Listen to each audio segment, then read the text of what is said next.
תודה רבה שמואל, באמת,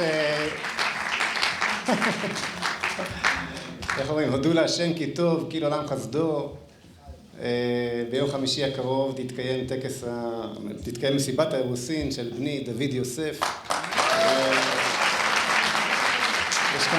יש כאן פעילים רבים שמלווים אותי כבר 20 שנה מאז ימי זוהר ארצנו, נדבר על זה תכף, ודרך הטראומה הקשה שהתאונה הנוראית שהייתה עם דוד, ובאמת כי הרחיב השם לנו, ברוך שעשה לנו נס מדהים שכזה, וכל מי שיש לו זמן ביום חמישי בערב הוא זמן לבוא למסיבת האירוסין בשמחה רבה ובטוב לבב ובהודיה להשם.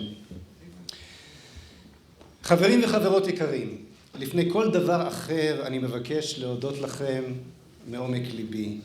לכם ולאלו שלא הצליחו להגיע הנה בלילה הקר והסוער הזה, להודות לכל רבבות הפעילים והתומכים המלווים אותי במשך שנים כה רבות, משהו כמו 20 שנה. אני גם יודע לפעילים שיחברו טלפונים תוך כדי הנאום הזה. אתם במסע הארוך שהחל לפני 20 שנה בהקמת תנועת זו ארצנו, בתנועת מנהיגות יהודית, בתהליך ההתפקדות לליכוד ואתגר ההנהגה, שיניתם את פני החברה הישראלית והפוליטיקה הישראלית.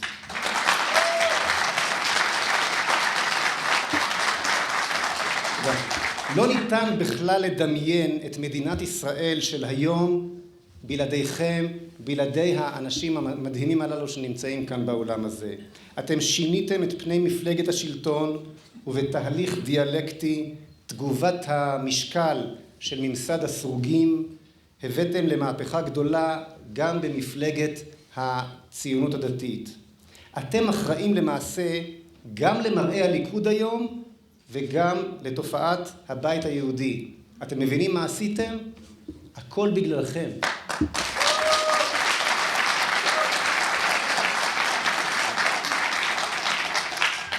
אבל כל ההישגים החשובים הללו הם רק אבני דרך.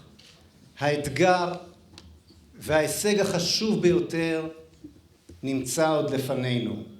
עלינו לזכור כל העת שגם כששינינו פה וגם כשהרחבנו שם, עשינו דברים גדולים.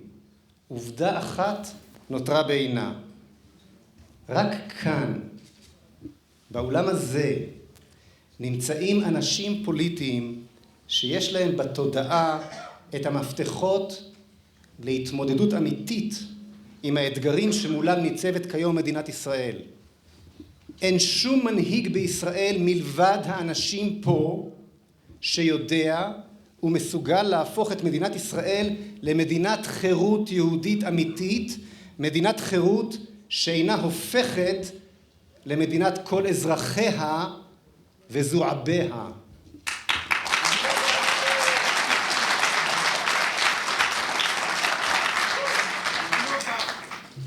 אין שום מנהיג בישראל מלבד האנשים פה שיודע ומסוגל להתמודד עם אבן בטייבה, עם סכין בירושלים, עם טיל מעזה ועם גרעין באיראן. אף אחד, חוץ מהאנשים באולם הזה.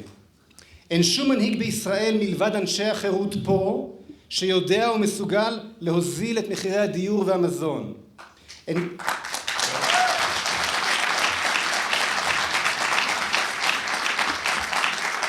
אף אחד, רבותיי, מלבד האנשים כאן.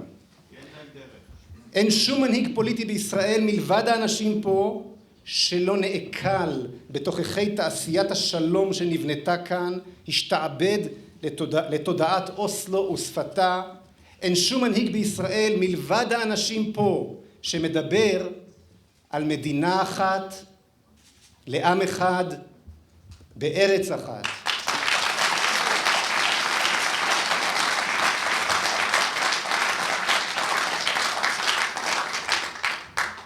אין שום מנהיג בישראל מלבד האנשים פה, מנהיג דמוקרטי באמת, שיודע ומסוגל לבנות כאן חירות אמיתית, אישית ומדינית, חירות שבאה מתוך היהדות ולא במקומה, מתוך הזהות ולא ממחיקתה, חירות שבאה מתוך הבנה עמוקה כי כולנו בניו של אבינו מלכנו, עבדים לבורא עולם לבדו, איננו עבדים לעבדים, איננו עבדים למדינות. העובר הזה, המחזיק במפתחות העתיד של מדינת ישראל, נולד מתוך מאבקה של זו ארצנו נגד הסכמי אוסלו. הוא התפתח רעיונית בתנועת מנהיגות יהודית, וכמו עם ישראל שצמח בכור ההיתוך של מצרים, העובר שלנו צמח פוליטית ברחם הליכודית. פעמים רבות חשבתי שהגיע הזמן לצאת אל אוויר העולם ולהיוולד. אמנם קיוויתי שהליכוד יוכל להביא אותנו הישר לראשות הממשלה, אך אט הבנתי שכנראה אינו מסוגל. ככל יצירת חיים חדשה, נדרשת פה לידה חדשה, תקופה של התבגרות עצמאית, וממנה, בעזרת השם בקרוב, תצמח מנהיגות אמונית, מנהיגות של חירות לעם ישראל.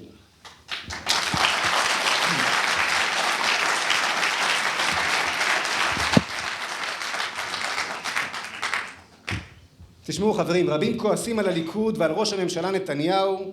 אני יודע שזה קשה לכם לעכל את מה שאני הולך להגיד עכשיו, אבל אין בליבי שמץ של כעס על נתניהו. להפך, אני אוהב מאוד את החברים שמצאתי בליכוד, ויש לי לא מעט סימפתיה לראש הממשלה נתניהו וגם למשפחתו. יש גם כמה דברים שאני אקח איתי מהליכוד, דברים שנדבקים ושאי אפשר להיפרד מהם, כמו כפרה, מותק, נשמה, חיים שלי וכו' וכו', אפשר להמשיך עד הבוקר. אני באמת לא כועס על ראש הממשלה נתניהו. נכון, הוא שוב שינה את הכללים לאחר התחלת המשחק. נכון, הוא אחרון הדמוקרטים. נכון, הוא עשה לי סיכול ממוקד שחבל על הזמן.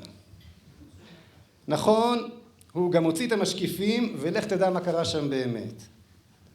אבל תאמינו או לא, אני באמת לא כועס על נתניהו.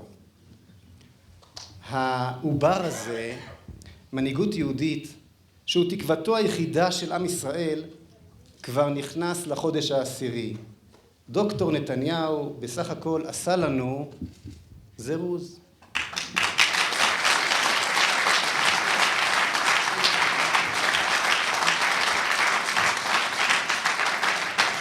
הוא עשה את זה, חברים, הוא עשה את זה בצורה מקצועית ויעילה, ואני שולח לנתניהו מכאן זר פרחים ולחיצת יד חמה באמת.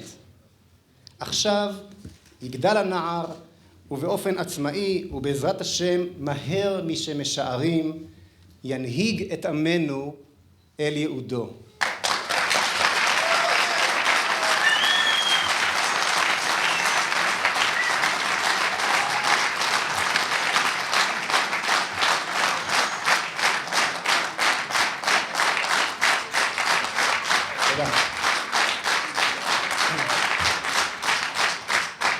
תודה חברים.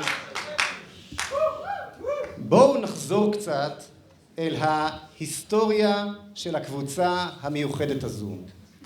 הכל החל בהסכמי אוסלו. אתם ידעתם בדיוק לאן יוביל החיבוק של נתניהו עם ערפאת, שהפך את כולנו, גם מימין וגם משמאל, לגזלנים בארצנו, ונתן ביד אויבינו את הנשק החשוב מכל, את הצדק. זו ארצנו, והמצטרפים אליה היו היחידים שיצאו במאבק נחוש נגד האסון הזה, ואגב כך לימדה זו ארצנו את עם ישראל מהי חירות האדם, מהם גבולות הציות, והיא לימדה גם שהמדינה שייכת לעם, ולא להפך. בבחירות 96 נאבקנו עבור בנימין נתניהו, וכנגד כל הסיכויים הוא ניצח את שמעון פרס. אבל מהר מאוד חיבק גם נתניהו את ערפאת, ונתן להסכמי אוסלו גם את הלגיטימיות של המחנה הלאומי. מדינה שלמה, ימין ושמאל כאחד, החלו לדבר בשפה ובכללים של אוסלו. גם הימין התרגל. משלמים שם היום מס שפתיים בדמות סיפוח שטחי C, בעוד 40 שנה, אולי. זאת השפה של אוסלו. התוצאה האיומה לא איחרה לבוא. פיגועי תופת בכל ערי ישראל, אוטובוסים מתפוצצים, טרקטורים דורסים, טבח בבית כנסת, והחמור מכל, אובדן הלגיטימיות לעצם קיומה של מדינת ישראל, אובדן שבא בעקבות אובדן הצדק. תודה. ברוך אתה אדוני אלוהינו מלך העולם שהכל נהיה.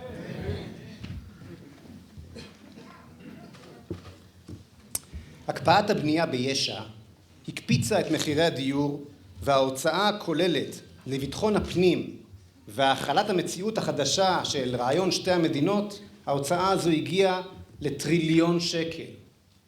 והיא ממשיכה להיות בערך 10% מתקציב המדינה כל שנה. מאז שנחתמו ההסכמים הללו, שילמה כל משפחה בישראל כ-600,000 שקל מס אוסלו. שמעתם על המס הזה? תדעו לכם שעבור הדמיונות הללו של שמעון פרס, יוסי ביילין וחבריהם, תעשיית השלום, שילמה כל משפחה בישראל 600,000 שקל וממשיכה לשלם. ולמרות זאת, עד היום, למרות שכולם מבינים שאוסלו היה אסון נורא, כל מפלגות המחנה הלאומי, מלבד הגרעין הזה של זו ארצנו שנמצא כאן, נותרו שבויות בשפה ובקונספציה של אוסלו. כולם מדברים, כולל כולם, על עם פלסטיני, על שתי מדינות, על שחרור מחבלים, וויתרו למעשה על הר הבית ולב ירושלים. כן, גם הליכוד וגם הבית היהודי התנגדו לחוק המחייב הסכמה של 80 ח"כים לניהול משא ומתן על ירושלים. אנחנו מנהלים משא ומתן כזה, הודתה ציפי לבני מעל בימת הכנסת, אבל רק ח"כ אחד בקואליציה הצביע בעד החוק, הח"כ שבא מקרבכם ולא השתעבד לתודעת אוסלו.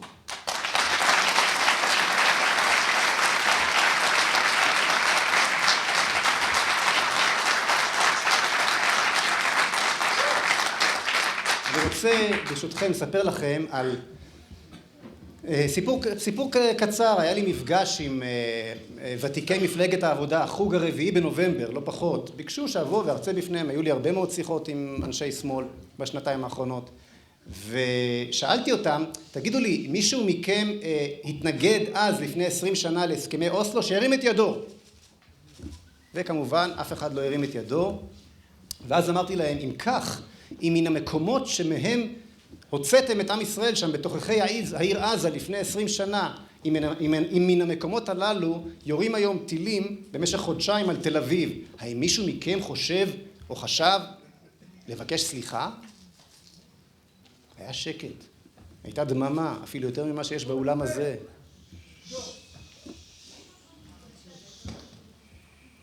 רוצים שאני אעצור רגע, תוכלו להיכנס לשבת שם? יש עוד כמה מקומות כאן באמצע. בכל אופן הייתה דממה, מעולם לא נשאלו בשמאל שאלה כזאת, למה שאנחנו נבקש סליחה על אוסלו? ואז מישהו הרים את ידו ואמר לי, למה שאנחנו נבקש סליחה? הרי ראש הממשלה שלך לחץ את ידו של ערפאת, ראש הממשלה שלך נאם את נאום שתי המדינות בבר אילן, ראש הממשלה שלך מקדם בדיוק את אותו אוסלו שעליו אתה מדבר, אז למה אנחנו צריכים לבקש סליחה? ואתם יודעים מה? הוא צדק.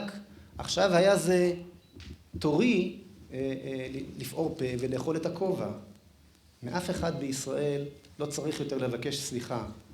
כולם הצטרפו לאוסלו. צריך לבקש סליחה רק מכם, רק מאנשים שנמצאים כאן באולם הזה. רק אתם נותרתם מחוץ לשיעבוד. רק אתם נותרתם בני חורין, בכדי להוביל שוב את עמנו אל ייעודו.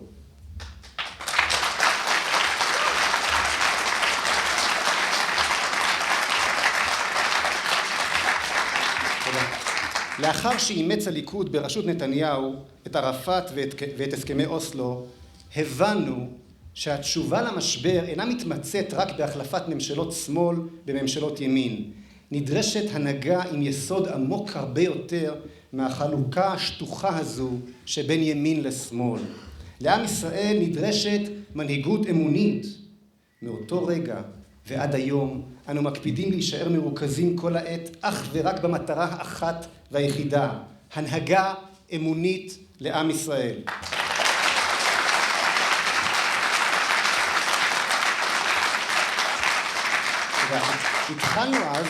התחלנו אז תהליך ארוך של בירור, כיצד מתנהלת מדינת חירות יהודית מודרנית, בכלכלה, בחינוך, בביטחון, בבריאות, ביחסי החוץ, כיצד היא מתייחסת לגר, ליתום, לאלמנה, לזקן. אלפי מאמרים נכתבו וגם כמה וכמה ספרים. חיפשנו גם דרכים למימוש פוליטי של הרעיון.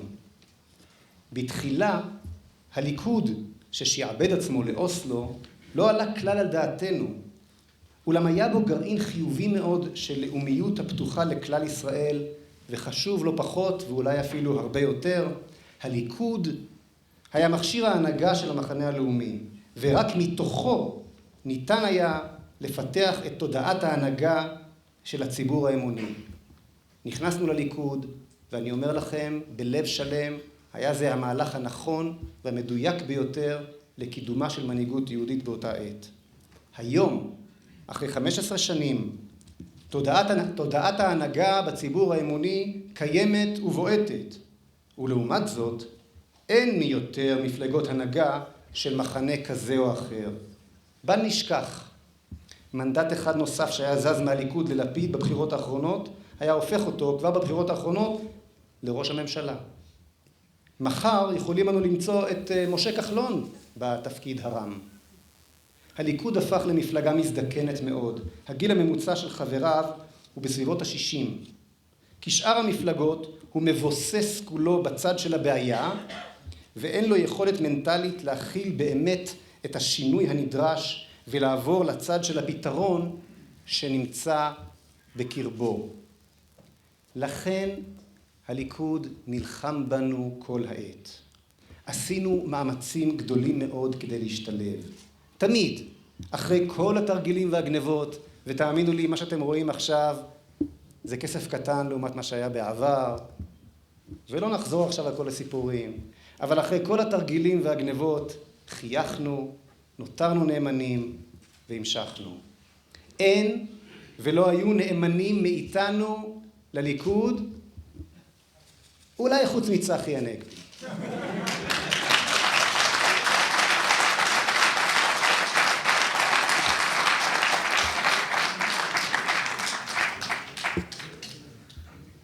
אך כמו אצל אישה מוכה, נאמנות חד צדדית אינה באמת נאמנות, אלא תלות. אנו איננו חשים מוכים, ולעולם לא נהיה תלותיים. אנו בני חורין. כשנכנסתי לכנסת, נדמה היה לרגע שאולי ניתן בכל זאת להגשים את הרעיון עד סופו מתוך הליכוד. עם ישראל החל להיחשף לאלטרנטיבת החירות היהודית על כל היבטיה. בהתחלה לא הבינו מה לימין הזה בפאבים של השמאל. לא הבינו איך זה שפייגלין, בלי לוותר על מילימטר מעקרונותיו, ועוד תוך כדי מאבק עיקש עליהם, יכול לעבוד עם תמר זנדברג, להיות חבר של דוב חנין, ואני יכול לגלות לכם בסוד או שלא בסוד, שגם עם כמה מחברי הכנסת הערביים, שלמען ביטחונם לא אפרט את שמם.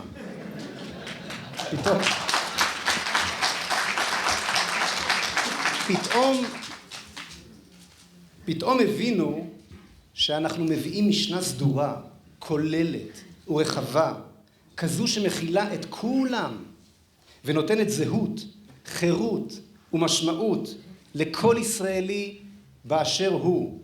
זהות, חירות, משמעות. אבל בשנה האחרונה התחלתי להרגיש שהמערכת בכלל והליכוד בפרט לומדת להכיל אותי ואת בשורתי ולהמשיך הלאה. התחלתי להרגיש שאני עלול להפוך עם כל החזון לחלק מהבעיה במקום לאלטרנטיבה ולפתרון. חברים וחברות יקרים, אינני יכול שלא להתייחס לנושא הר הבית. כל רעיון החירות, המלכת האל במקום האדם, כל ייעודו של עמנו, המקום הפיזי והמטאפיזי, שממנו אנו שואבים את משמעות ותעצומות חיינו כאומה וכפרטים, הוא ארמון המלוכה, המקום הקדוש והנורא הזה.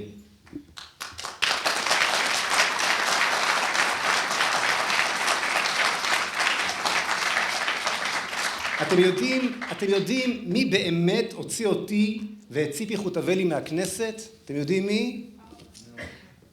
מה אמרת, הר הבית? יש בזה משהו. חבר'ה, זה לא נתניהו, וזה לא המתנחלים, וזה לא מי שלא קיים את הדילים, וזה גם לא ביבס. זה בחור בשם חיג'אזי. שמעתם על חיג'אזי? זוכרים איזה חיג'אזי? שמו אגב מעיד על המקום ממנו הגיעה משפחתו, סעודיה, הוא הגיע מחיג'אז. כן, אי שם בשנות ה-30 של המאה הקודמת, כמו רוב רובם של ערביי ארץ ישראל. חיג'אז, זה סתם פן היסטורי. חיג'אזי זה, רבותיי, ביקשתי, זה מפריע לכבות ניידים בבקשה. חיג'אזי זה ירה ברב יהודה גליק, ירה בשיבת עם ישראל אל ההר ואל הבית. מדינה שלמה, ובראשה נתניהו, החליטה לברוח מחיג'אזי. הייתי חייב לנסות ולסמן דרך הפוכה. ניסיתי, אתם יודעים שניסיתי. לא הייתה לי כל ברירה וגם היום הייתי נוהג בדיוק אותו הדבר. אך ללא הועיל. הם ברחו והזמינו עוד הרבה חיג'אזים, לא עלינו, לכל מקום בארץ. כי כמו שאמר המשורר, אם אין הר, אין בית, לא בירושלים ולא בתל אביב. בליכוד כולם ברחו, למעט שניים, שבכל זאת העזו ועלו להר אחרי היריות של חיג'אזי. עבדכם הנאמן וציפי חוטובלי.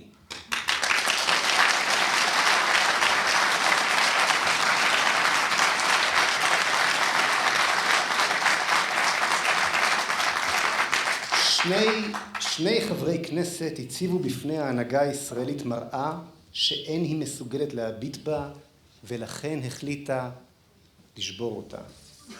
שם, בכדורים ההם, שכוונו נגד הקשר שלנו לירושלים ולהר הבית, החל תהליך מהיר, כולנו חשנו בו, שהוציא אותנו מהליכוד. אך רבותיי, אחים ואחיות יקרים, כמו מתאגרף שהופל ארצה, הנני מבטיח לכם, אינני הולך לשום מקום. הנני קם וחוזר ועולה לזירה, עולה כדי לנצח.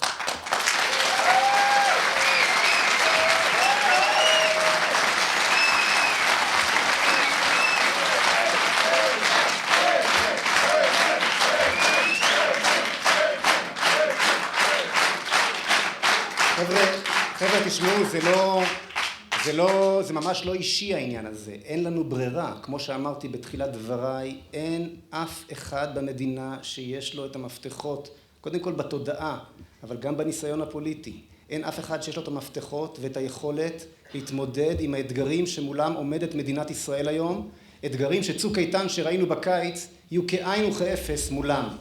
אין אף אחד אחר מלבד הגרעין שנמצא כאן באולם הזה, ולכן אין לאף אחד מאיתנו את הפריבילגיה ללכת הביתה.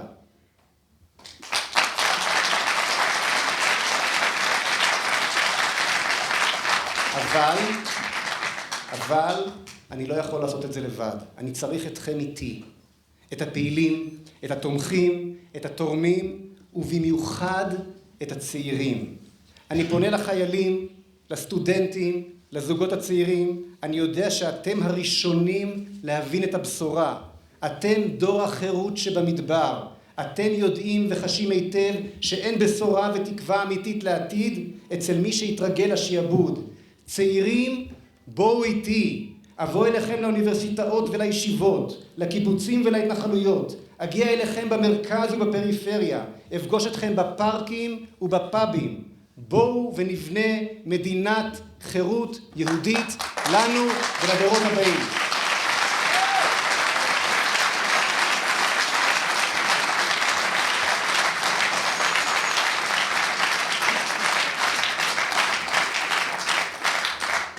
שני דברים עלינו לעשות עכשיו, לצאת מהליכוד ולהקים תנועה פוליטית שתנגיש את עצמה לבחירת עם ישראל, ובעזרת השם במהרה בימינו תעמוד בקרוב בהנהגתו. תודה. רבותיי, תודה. הוצאו לי כמה וכמה הצעות מכמה וכמה כיוונים שלכאורה מבטיחים את מקומי בכנסת הבאה. אני שוקל את כל האפשרויות, אך לא מוכן להיות מפלגת רייטינג ואווירה. אם צריך יהיה לוותר על הכנסת הקרובה כדי לבנות את עצמנו נכון וטוב, אז נוותר. איך אמר כחלון? הבחירות הבאות עוד 1.5 שנה, שנתיים. אנחנו ניקח את הזמן שאנו צריכים בכדי לבנות את עצמנו בצורה נכונה ומדויקת. נתייעץ ונבנה את החיבורים הנכונים ואת הכלים הנכונים. מתבשלים כל מיני דברים מעניינים שמטבע הדברים לא את הכל אני יכול לספר לכם עכשיו, אך דבר אחד אני מבטיח לכם. הנני כאן בשבילכם, ובעזרת השם יחד נקים מנהיגות יהודית ומדינת חירות יהודית לנו, לדורות הבאים, ונתקן עולם במלכות שדי. תודה רבה.